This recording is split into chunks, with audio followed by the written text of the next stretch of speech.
Donde el sol apuraba fuerte el día, tono azul que se expande en cada orilla y ya no De mi vida, pues yo sí fui criado aquí y de la edad de 1 año para arriba, y aquí me crié y aquí hice mi hogar, aquí trabajé y ya me está cogiendo pues la cuesta.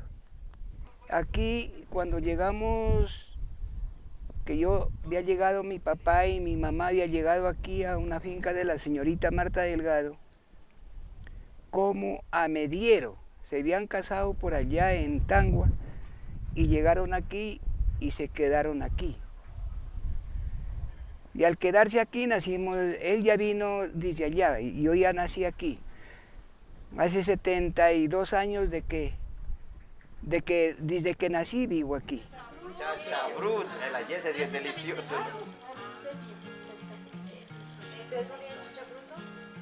Oiga, cuando eso no teníamos tierra para trabajar, el patrón nos prestaba un pedacito de tierra, una cuadrita para vivir y para sacarlo del sustento para la familia. Pero si usted recibía un pedazo, tenía que trabajarle toda la semana. La finca que yo me crié Iba tarjando. con mi papá eran 6 trabajadores, 6 peones, ¿no? En la cual trabajaban de lunes hasta el viernes.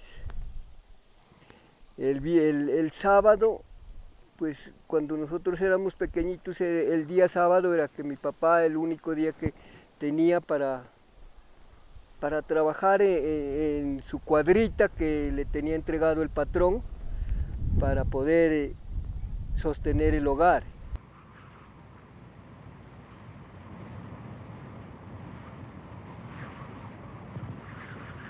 Cuando yo era niño y ya me empecé a criar,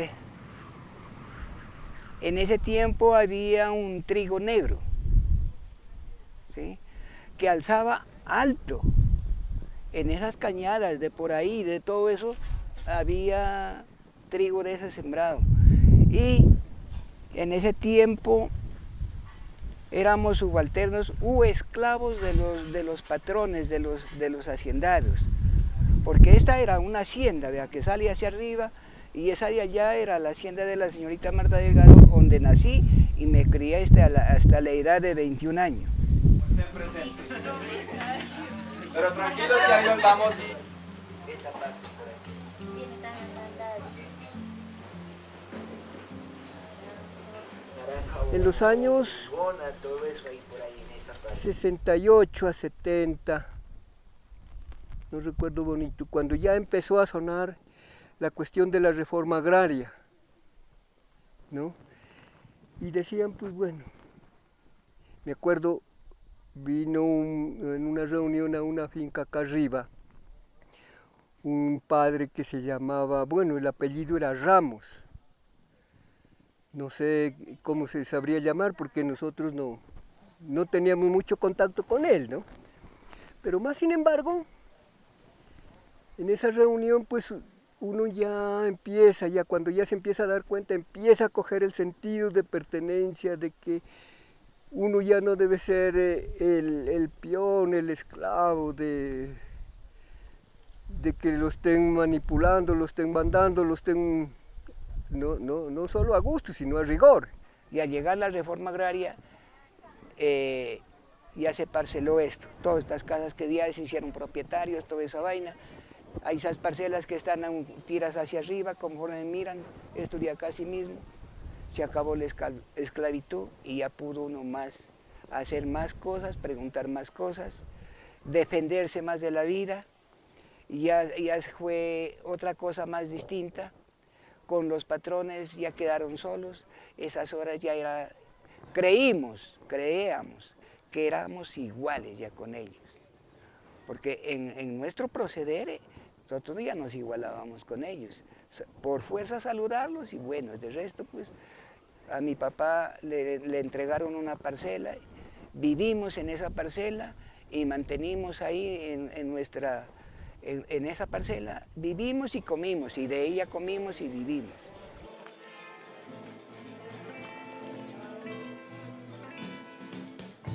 Vino el famoso teleseo, cuando ya empezó a quebrarse el trigo, a quebrarse el mercado del trigo, y el abono empezó a alzar.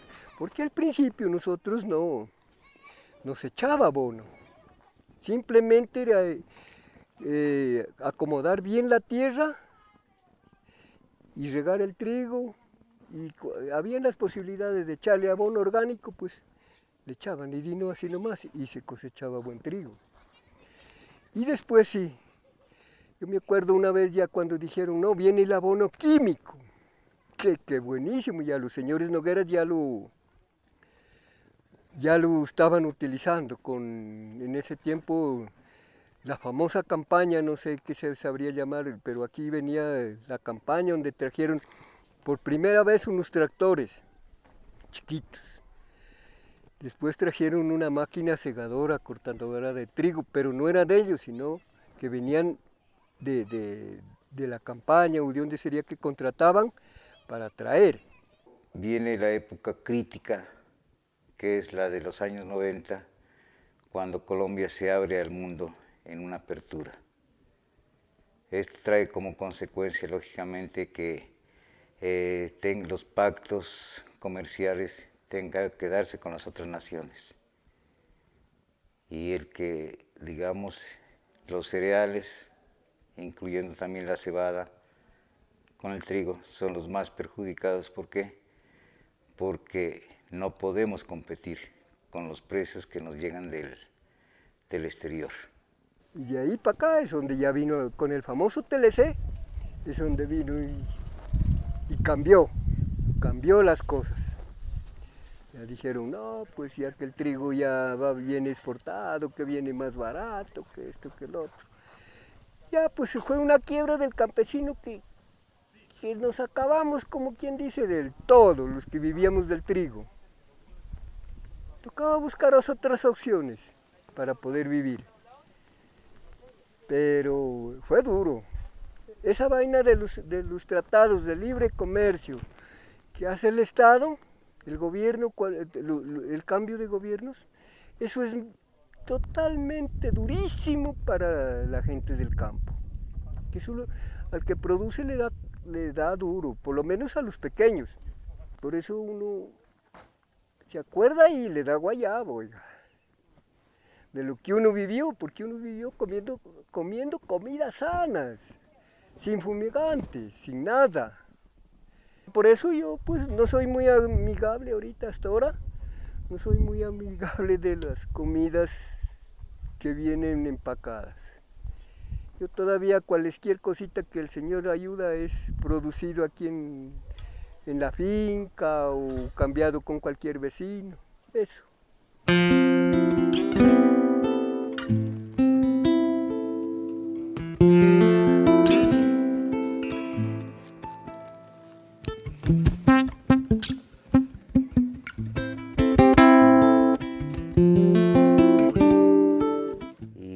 Decidí escribir una especie de poema que se llama El Camino del Trigo. ¿Por qué? Porque creo que quienes nacimos, hemos vivido y tal vez moriremos con el trigo, tenemos una historia que contar.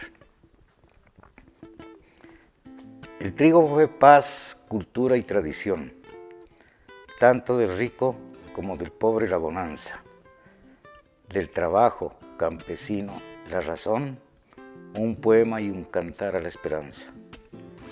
El mar nos lo trajo de otra parte y en el tiempo se hizo de nosotros. Del cultivo hicimos aquel arte conocido por los unos y los otros. Muchos tipos pasaron de este grano, como Bola, Pisana y Miramar, el Azul, el Tota y el Brocano, tantos otros de difícil recordar. Cuánto recuerdo entristece el corazón, el Tape, la Ciega y la Trillada, la alegría de una alta producción, una historia para muchos olvidada. El trigo trajo el estatus campesino, regador, caporal y trillador, el carguero cantando en el camino, el orgullo del ansiado comprador. Se benefició la cadena productiva, yunteros, mandaderos, pasadores, las merenderas en alegre comitiva, de costales y enjalmas vendedores. Entonando la esperanza sus canciones, las chuleras, cual hormigas laboriosas, alegres recogían espigas e ilusiones para criar polluelos y otras cosas. El trigo gestó a la industria molinera, que nació, creció y llegó a la fortaleza. Ella junto a la empresa panadera únicamente labraron su riqueza. Las políticas cerradas del Estado sumieron de desesperanza al triguero. El molinero está hoy ya olvidado de la ayuda que le dio el cerrero. Los hijos campesinos ya marcharon en busca de un rumbo menos duro y los viejos solo se quedaron pensando con tristeza en el futuro. Hoy los campos carecen de verdor, inigualable que le daban los trigales. Quedan suelos cansados sin valor, cubiertos con los pobres pastizales. Sin embargo, tercos vivimos en espera que el trigo alegre vuelva a resurgir, que nuestro invierno cambie a primavera y un futuro amable tenga que venir.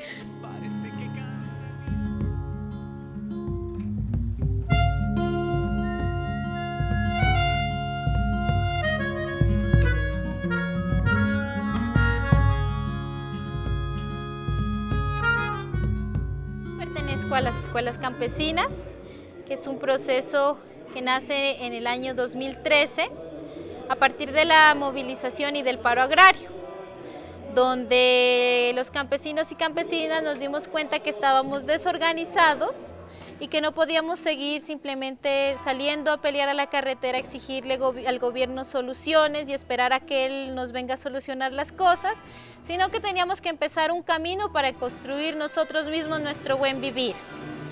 A partir de ese año iniciamos ese proceso de organización, caminando la palabra con el compañero Carlos Ernesto y Fanicita, mi mamá, en las diferentes veredas, preguntándonos en primera instancia el qué es ser campesino. Y se crean las escuelas campesinas como unos espacios de reflexión y de formación en cuanto a qué es ser campesino y en cuanto a exigibilidad también de derechos que tenemos como campesinas y campesinos.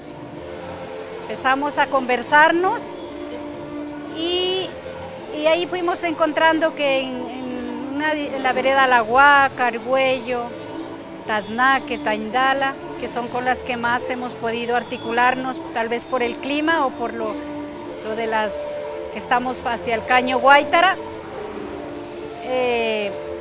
trabajando como es, primero pues nos ha costado trabajo la organización, porque en este sistema de tanto que hay en división a veces política, ideológica, la lucha entre campesinas y campesinos mismos a veces porque ya estamos agarrados del sistema, y quienes todavía no hacemos la resistencia, sentíamos a veces que las semillas, yo no sé si fue porque la madre naturaleza nos dejó, yo creo que las familias que conservamos las semillas lo teníamos, yo sí lo quiero compartir, yo no he hecho parte de ningún proceso así que me haya dicho le pongo el alma, la vida y el corazón. La única bandera mía es la esencia de ser mujer nacida en la tierra y que nunca, desde que yo tengo uso de razón, no me agarró el sistema y no me avergonzó ser campesina. Y donde quiera que estoy, donde voy, y sentir que me unto las manos de tierra y el sudor y el sol y el agua y a veces la estética con el cambio climático, pues sí a veces le afecta como mujeres del campo, pero que a mí me hace sentir orgullosa de ser, ¿no? Bien, recogió unos trozos de leña que necesitaba para encender la estufa y entró a la cocina. Qué bonito. Eso es como para leer, relajarse. Siempre encadenada. Recuperación, primero que todo recuperación de los suelos, porque un suelo fértil produce, un suelo infértil, mejor dicho, en los abonos orgánicos, en los foliares orgánicos, mejor dicho, en todo eso, para de ahí empezar a recuperar semillas aromáticas. Y una lucha grande también con el rescate y conservación de nuestras semillas nativas y criollas, que hacen parte no solo de la semilla como alimento, sino también la semilla como historia, la semilla como memoria y la semilla como saber, por todo el saber que implica cada semilla que tiene, como el patrimonio que nos heredaron nuestros ancestros.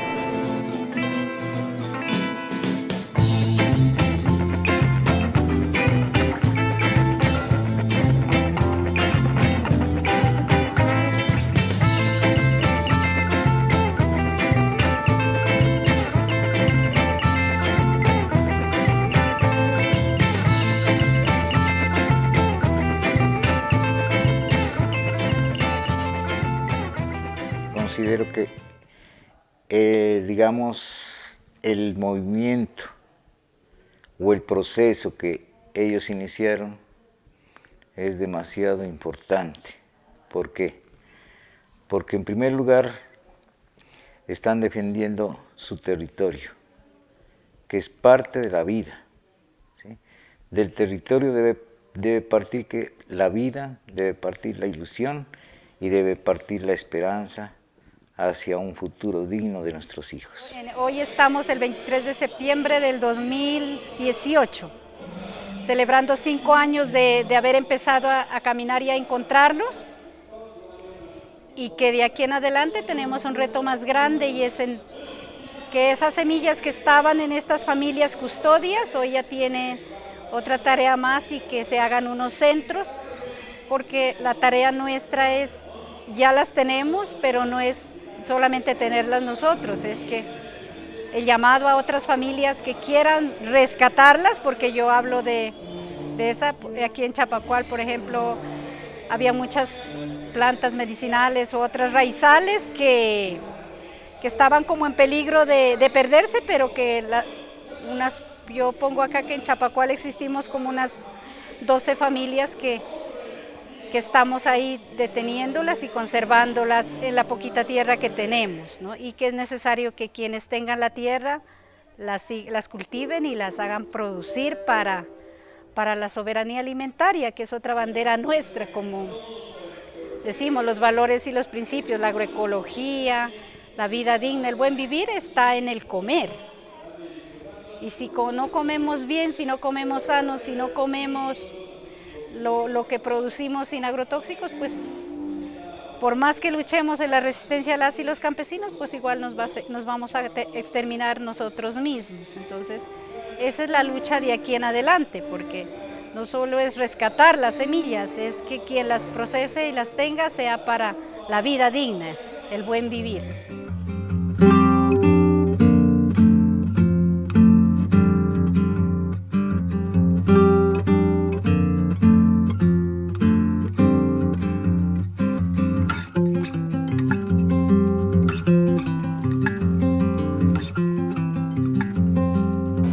También estamos trabajando, intentando construir canales para mejorar la economía campesina a través de diferentes espacios, de fortalecer los trueques, los intercambios de productos y semillas veredales, y volver a reavivar esos canales de movilización de alimentos que no estén mediados por el precio dinero, sino por el valor que le damos a los productos los campesinos y campesinos.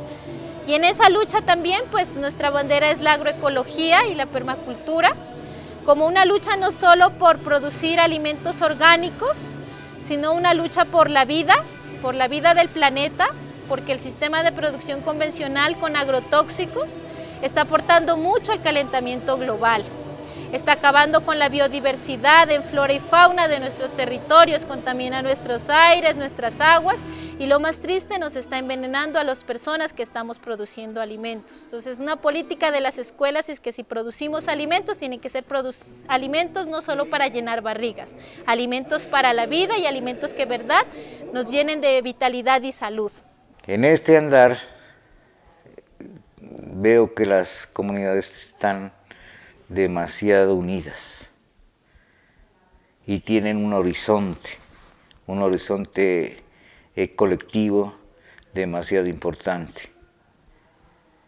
Creo que eso también nos va a llevar a la defensa de otro recurso demasiado importante que es el agua, y que considero que hay que mirar esa agua, hay que mirar los nacimientos, hay que proteger esos nacimientos, y como la comunidad está unida, considero que lo va a hacer. Esa lucha hay que darla y hay que enseñársela a nuestros hijos. Y algo pues que es clave también, la lucha constante y permanente por defender el agua, y también defender no solo el agua como fuente, sino también la gestión comunitaria del agua.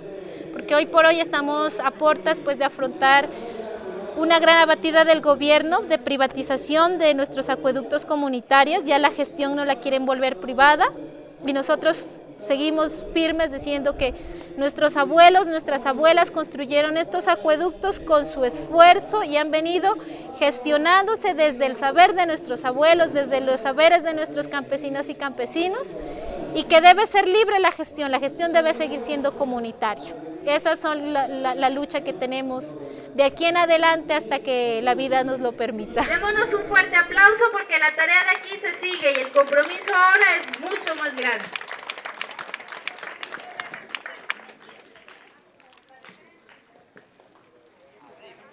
Entonces, por la defensa del agua, la tierra y las semillas, unidad, organización y lucha. San Francisco de Asís fue un hombre que nació encima del dinero, ¿no? Pero que no se sintió feliz, porque hubiera podido administrar las empresas de su papá, de sus negocios, y él vio que la plata no era su felicidad, y dijo, me voy. Y vio que la riqueza más grande era estar dentro de la naturaleza y la hermandad. Para nosotros, los que estamos en la lucha con la agroecología y la transformación, pues decimos que no nos debe faltar esto, no porque es los franciscanos en sí, sino porque ese hombre que sí visionó, que si no mirábamos el planeta como hermano, que todo lo que estaba ahí era hermano y un conjunto para vivir, no había plata que resista, porque plata no iba a ser la vida feliz para nadie.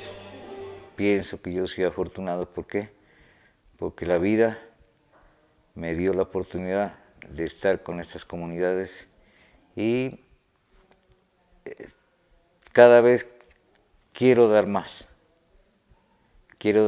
Cada vez quiero integrarme, ¿para qué? Para poner un poco de arena o un granito de arena hacia que ellos traten de salir adelante, ¿sí? Mis modestos conocimientos, mi experiencia, quiero entregarla ¿para qué? Para que ellos la aprovechen y creo que el tiempo dirá si esta lucha será muy posible para alcanzar lo que deseamos, y considero que sí se va a hacer.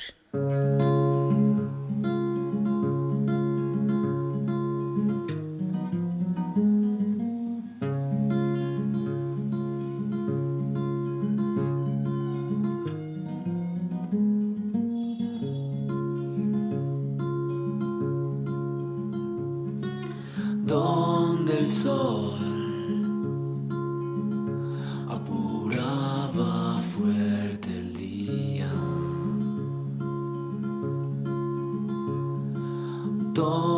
azul que se expande en cada orilla, y ya no vemos más allá si no creemos que por atrás, bajo los marcos, hay otros mundos